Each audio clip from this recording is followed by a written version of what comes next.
Today's noon of May 6th, 2008, a 54-year-old man called Ricky Williams stood on the riverbank casting out his line into the waters of Dismal Creek in western Virginia. Ricky was hoping to get lucky and catch some trout, but he'd been out here fishing for 30 minutes so far and there were no bites. Normally, Ricky wouldn't care because he loved just fishing for hours and hours at a time. But today, he and his dog, who was right with him, were really hungry because they'd been out in these woods camping for several weeks now, and their food supply was finally dwindling down to the end. And so if they didn't catch any fish today, they might not eat. Now, for context, where Ricky was fishing, Dismal Creek, despite its bleak name, it was actually a beautiful, secluded spot on top of a mountain that was on the Appalachian Trail.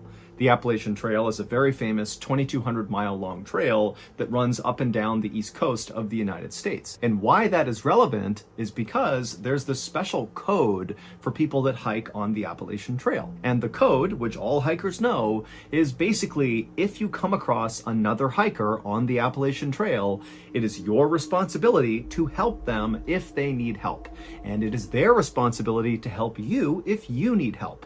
So it's this community of hikers that are always looking to help each other. And so Ricky was very aware of this code on the Appalachian Trail, and he was secretly hoping, as he cast his line over and over again and didn't get any bites, that a hiker or a group of hikers might come by this area and maybe they would see him and come down and learn that he needed food, and they might just give him some of their food. But another half hour passed and no hikers came by, and still Ricky could not catch any fish. But then suddenly, Ricky's dog, who was right next to him, began to whine and kind of began shifting around like it was sensing a predator in the area or something. But as Ricky was trying to calm his dog down, he began to hear a voice in the woods right behind him. Somebody was moving towards him. And when Ricky heard this voice, on the one hand, he was pretty excited because maybe this is a hiker who can give him some food. But on the other hand, Ricky couldn't help but feel really uneasy. Now, you need to understand that Ricky was an older guy, he was kind of frail, and over the past few weeks that he'd been camping with his dog, as his food supply had run down, he had become skinnier and skinnier and skinnier, and so he really did not pose any sort of threat to anybody. He's like this weak older man. Now, generally speaking, the Appalachian Trail was a very safe place, but over the last few decades, there had actually been several murders that took place on the Appalachian Trail. And in fact, one of those killings took place less than 2 miles away from where Ricky was fishing with his dog. And in that double homicide, a very well-known killer named Randall Lee Smith had stabbed and shot to death 2 hikers. And so while Ricky was really looking for help from fellow hikers, at the same time, he couldn't help but feel somewhat apprehensive. Because again, Ricky was like this small, frail guy, and Ricky was well aware of these murders, and he was well aware of the fact that he was super close to one of the murder sites. And so Ricky was totally on edge as he's listening to this male voice get closer and closer, and then finally, this man in his early 30s steps out from the tree line, and he looks over and he sees Ricky, and for a second, the two men just kind of look at each other, but then this guy just grinned at Ricky and said, "Hey, how you doing?" And immediately Ricky felt relieved because he could tell just from looking at this guy that very likely he was not a threat. The man introduced himself as Scott Johnston, and he told Ricky he was actually camping in the area with a friend of his, and they were out here fishing just like Ricky. And Ricky pretty much immediately said, "Oh, great, nice to meet you. Do you have any food for me?" And Scott was like, "Absolutely." And he dug into his bag that he had with him, and he pulled out a couple energy bars and a bag of chips, and he threw them over to Ricky. And he also gave some fresh bait to Ricky so he too could cast out again. And for the next couple of hours, Scott and Ricky just stood on the riverbank and fished together.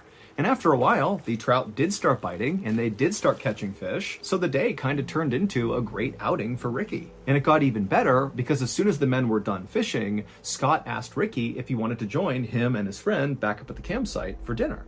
And remember, Ricky had no food, so this was an amazing invitation. And he said, "Yes, of course, I'd love to join you." So the two men packed up their stuff right as the sun was going down, and then they began walking back into the forest where Scott had emerged from.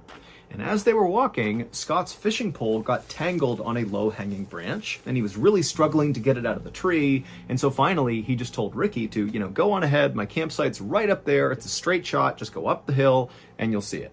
Ricky asked Scott if he was sure, and Scott said, no, it's totally fine, go ahead. So Ricky said, okay, and he walked the rest of the way up the hill, and then when he walked out of the tree line into the clearing where Scott's campsite was, immediately what Ricky noticed was this enormous man who was like twice the size of Scott, and so 4 times the size of Ricky, kind of hunched over the campfire. And this huge man, who presumably was Scott's friend, he heard Ricky walk into the circle, and remember, it's nighttime and they're kind of in the middle of nowhere, and so this guy, he turns his head around and sees this strange man just standing there, and Scott's nowhere to be found, and so this guy, he grabs a club, like a piece of wood, and he looks at Ricky kind of menacingly, like, what are you doing here? And Ricky, who was so caught off guard by just how big this guy was, he put his hands up and he said, I'm so sorry, Scott sent me up here. I don't know if this is the right site, I'm sorry. But just at that moment, Scott had finished untangling his fishing line, and he came out of the tree line and he patted Ricky on the back and he said, oh, you've already met my friend Sean. And as soon as he said that, Sean looked like he basically let his guard down. You know, he put the wood down and he stopped glaring directly at Ricky. But Ricky felt like Sean was not happy that Ricky was in his campsite, even though clearly Scott is the reason that Ricky is in this campsite. And so Ricky just felt really uncomfortable. And at the same time, Scott is ushering Ricky closer to the campfire to take a seat next to Sean. You know, Sean's a great cook. He'll cook up this fish for us. It's going to be great. You know, take a seat. Ricky felt kind of annoyed that Scott was really forcing him to stay.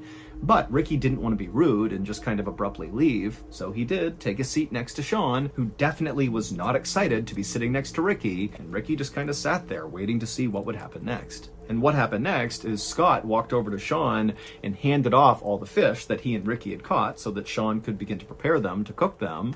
And then as Ricky is still just sitting there right next to Sean, Scott walked away from the campfire up to his truck, which was parked right next to Sean's Jeep. And Scott turned on the radio and began blasting country music. And when Ricky heard this music, he kind of winced, because to him, you know, part of the reason the outdoors, the Appalachian Trail, you know, being out in nature, part of the reason it was so wonderful was for the peace and quiet. And so it felt kind of like borderline disrespectful to be out in the middle of this beautiful place, blaring country music. And so to Ricky, he just couldn't help but feel like there's something off about these two guys. They just seem really disrespectful and kind of pushy and maybe aggressive. And so Ricky is just not happy.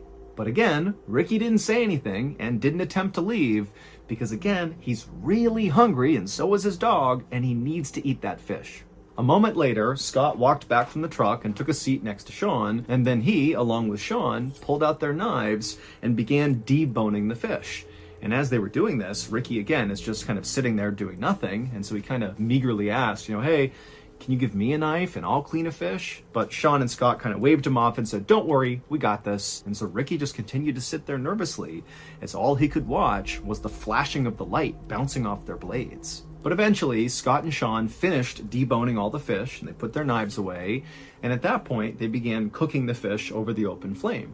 And suddenly for Ricky, it felt like, you know, the mood had shifted a little bit. At least now the two men were not fiddling around with weapons. You know, it felt kind of safe again. And so Ricky began making some small talk in hopes that would kind of, you know, settle his nerves. And so Ricky told the two men about how much he loved the Appalachian Trail and how he came out here all the time for weeks at a time with his dog. And Ricky would tell the men that, you know, sometimes he felt more at home out in the wild than he did at home. It was almost like being out in nature was a religious experience for Ricky. And he would even tell Sean and Scott that sometimes when he was out in nature, he would meditate and pray and even do some chanting, like part of a ritual. I mean, he was really trying to be in tune with Mother Nature. But as Ricky continued to tell Sean and Scott about his personal life, he noticed the two men were definitely paying attention and kind of nodding along at appropriate points in the story. But at the same time, Ricky felt like these two men were also kind of looking at him like Ricky was kind of weird, as if they were not prepared to come out and say it, but after hearing all these things about his life, it was like, what's going on with this guy? And so Ricky suddenly felt really embarrassed about being so open with these two guys who once again just seem like they don't quite like him or even really want him here. But luckily, right at that moment, the fish were done, and so the men just sat there in silence and wolfed down the food. By the time they finished, right about 8 p.m., it was very dark outside, and Ricky at this point is just ready to go. You know, he just felt so uneasy here. And so after putting down his plate and his silverware and saying thank you to Sean and Scott for their hospitality, he quickly got up and grabbed his dog, and he began walking into the woods towards his campsite. But after Ricky and his dog had walked maybe 10 or 15 feet away from this campsite, two things happened in rapid succession. Number one, Ricky suddenly stopped and turned around and looked back at the campsite. And number two, right as he did this, there was this enormous bang sound, like a small explosion that echoed through the forest.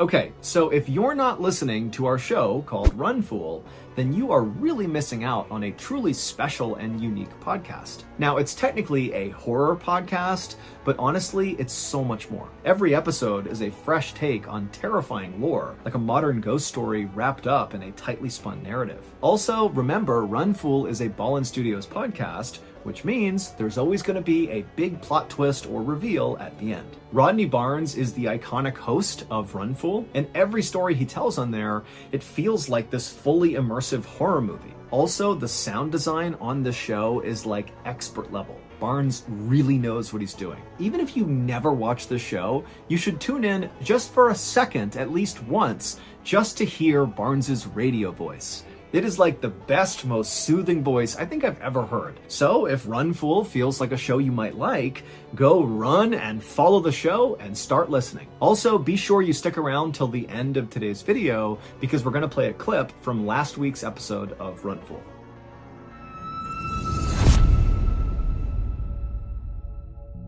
About 30 minutes later, and about 4 miles away from where Ricky and Sean and Scott had been, there were these two women who were in their house eating dinner when they heard the sudden frantic knocking on their front door. Now, these women live in a very isolated part of the country, and so the women were very concerned. One of them rushed over to the phone just to be ready to call the police, while the other very carefully made their way towards the front of the house, and they kind of peered out the window, but they couldn't see anything outside. It was too dark, and so they went to their door, which was still getting pounded on by whoever was out there, and the woman, she unlocked the door, and she opened it just a crack, and what she saw nearly made her faint. There was a man standing on her porch who was absolutely covered in blood, as if he had been fully submerged in a tank of blood. I mean, he is all red. And the man had his hand over his neck. And the woman who opened the door, she looked at him and she saw that there was this rhythmic pulsing of blood pumping out of his neck that was in time with his heart. This man is clearly bleeding to death. And so the woman, she screamed for the other woman to please call 911. We have someone who's dying here. And so she began calling 911. And then the man on the porch just said, please help me. And then he said something about Dismal Creek. And then he collapsed. And this was so shocking for the woman who had opened the door that she just stood there staring, having no idea what to do. But then she happened to look up and she noticed there was a Jeep that was idling out on the road in front of her house that she hadn't even registered until now. And so either this guy got dropped off or he drove that Jeep. But before she could even begin to understand what had just happened, an ambulance and a whole bunch of police cars came screaming up and parked in front of her house. And then the medics got out, they rushed up, and they grabbed the bleeding man, and they put him in the ambulance, and they rushed him off. Meanwhile, not far from the house, police officers were speeding towards Dismal Creek because when the women called 911, they said, this guy who's shown up on the porch bleeding said something about Dismal Creek, but they had no idea what it was about. And so instead of trying to wait to figure out what was even going on, police had basically said, let's just go to Dismal Creek and look around and see if we can figure out, why someone would leave that area and show up at this house covered in blood. But as the police were making their way up this winding mountain road, they saw a truck bombing down the road coming straight at them.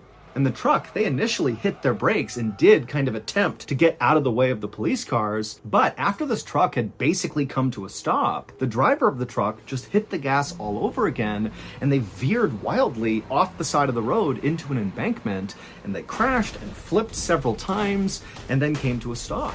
And the police officers who had veered to the side of the road to avoid getting hit by this truck, they just watched this happen and they couldn't understand why the driver had gunned it again after stopping and then seemingly intentionally drove off the road. It almost seemed like the driver was trying to crash. And so the police, they got out of their car and they approached the wrecked truck with their guns drawn. But when they looked into the vehicle, they saw there was a single occupant, the driver, and he was still somehow alive. So the police got him out of the vehicle and they called an ambulance, but they actually sent an officer with the ambulance to escort them because the police were actually pretty suspicious of this truck driver. Because remember, they were going up that road to get to Dismal Creek to see what had happened there that would lead to another man showing up on somebody's doorstep in the middle of the night covered in blood. And now they have this truck driver who looks like he's speeding away from Dismal Creek, who crashes his truck. I mean, there was no clear connection between the truck crash and the bloody guy, but the police were suspicious that they had to be connected. So they sent the officer to the hospital as well.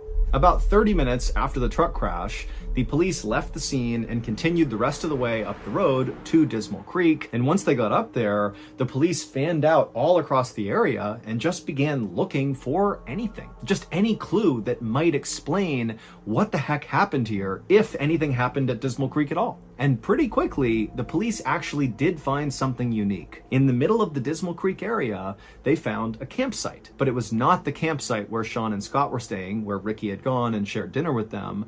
This was a different campsite. And not long after searching this other campsite, police concluded that whoever was staying here did not seem like they were mentally well. This seems like a mentally unstable and potentially dangerous person lives here. So the campsite was really simple. It was just a tent and a campfire.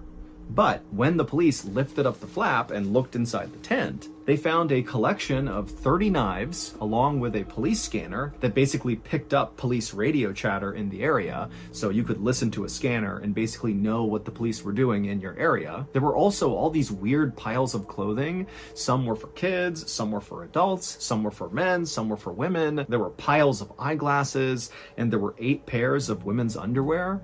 And then also there was a map of the Appalachian Trail inside of this tent, and all over this map along the trail were all these spots that were circled, but there was no information about what these circles meant. However, one of the places that was circled was Dismal Creek. And then next to the map was a radio, and inside the radio was a cassette. And so the police just hit play, and immediately what they heard totally creeped them out, because the tape sounded like some kind of satanic ritual.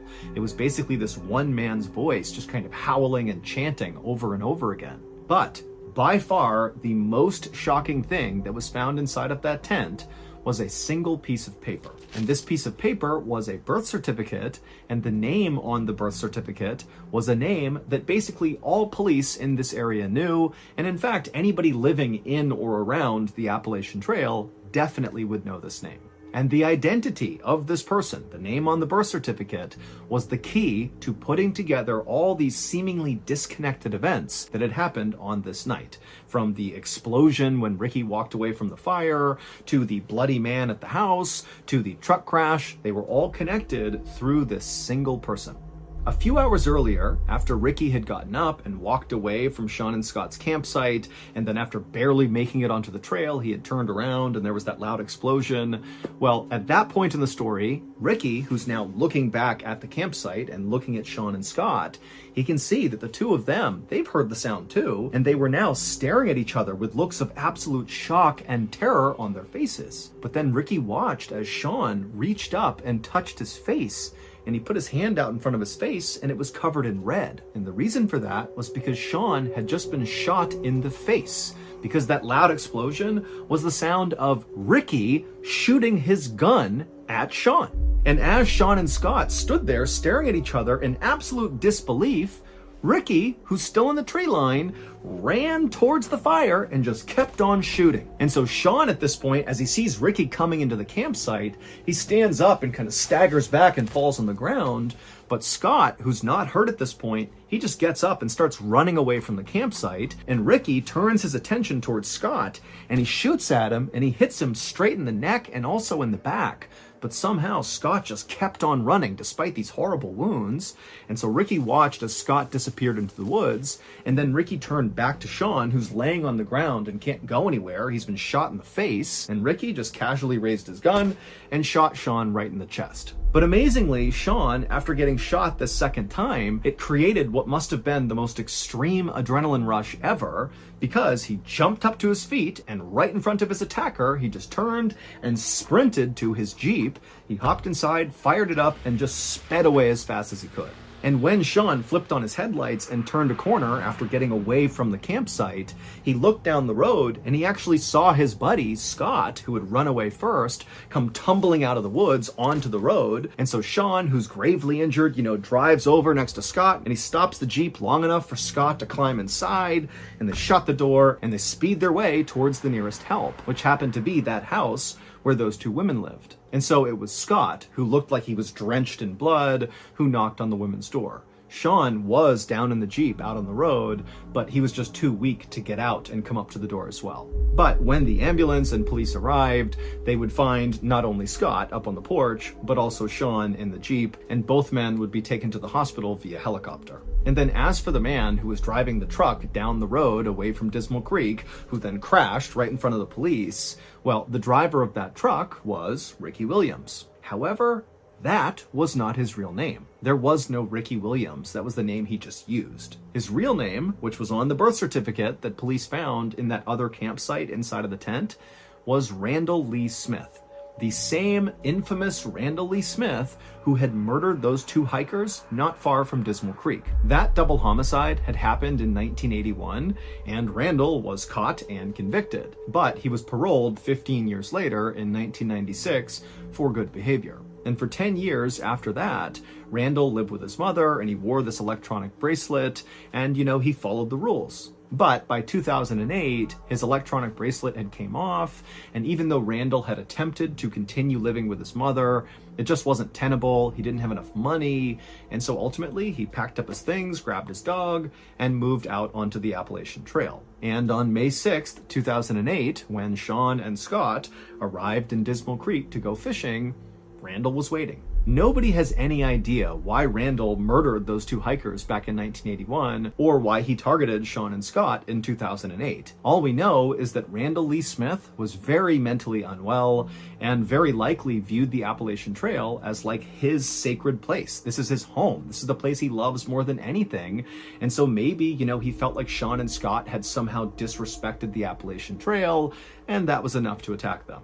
Now, we know Sean and Scott did not do anything intentionally disrespectful to Randall because, amazingly, Sean and Scott survived this attack. And they would say that when they saw Randall, they just felt bad for him. They thought he was like this alcoholic drifter who didn't have a home of his own, and so he was just living out in the woods on the Appalachian Trail. And so they didn't judge him. Instead, they really did just want to give him some food and spend some time with him and make him feel human again. That was it. And because Randall appeared to be this kind of small, older man, Sean and Scott, who were, very big and imposing, they didn't feel threatened by this guy. As for that bizarre other campsite that police found up around Dismal Creek, the one that contained all those knives and the birth certificate, well, obviously that was Randall's campsite. And that weird cassette tape that they listened to that sounded like a satanic ritual, that was Randall going through his meditations and chants that he would do when he was out in the middle of nowhere. It was like his way of respecting Mother Nature and the Appalachian Trail. And then all those items that were found inside of his tent, the different clothes and the eyeglasses and the women's underwear,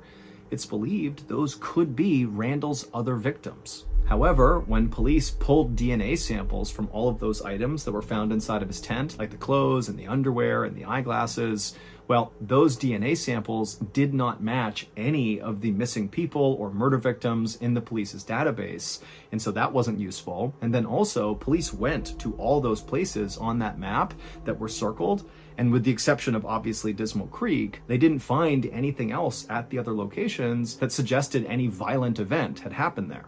So only Randall knows the truth, which means we will never know the truth, because just 4 days after Randall was pulled out of that truck that he crashed, he died in police custody from a blood clot that formed as a result of the crash.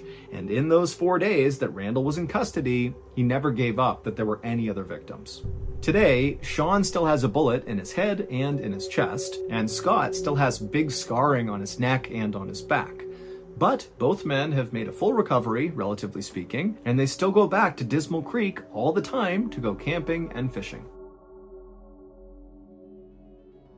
As promised, here is a clip from last week's episode of our amazing podcast, Run Fool, hosted by the incredible, iconic storyteller, Rodney Barnes. Enjoy. The first guy that stood up was about 6 feet tall, with thinning hair he wore swept back from his forehead. He was dressed elegantly in a sweater and button-down, unusual enough in a sea of fleece jackets, and his eyes were hollowed in his skull. "You write a lot about monsters that the rest of us don't actually believe in," the guy said. "Reptiles, werewolves, murder goats, whatever." A chuckle rolled through the theater. "I'm wondering if you'd ever consider addressing the other kind of monster. The real kind," he went on. "The kind of monster that looks more like a man." I stared back, unnerved. I'd met far more of the human type of monster than I ever had the type with fur. But that's not what was giving me pause.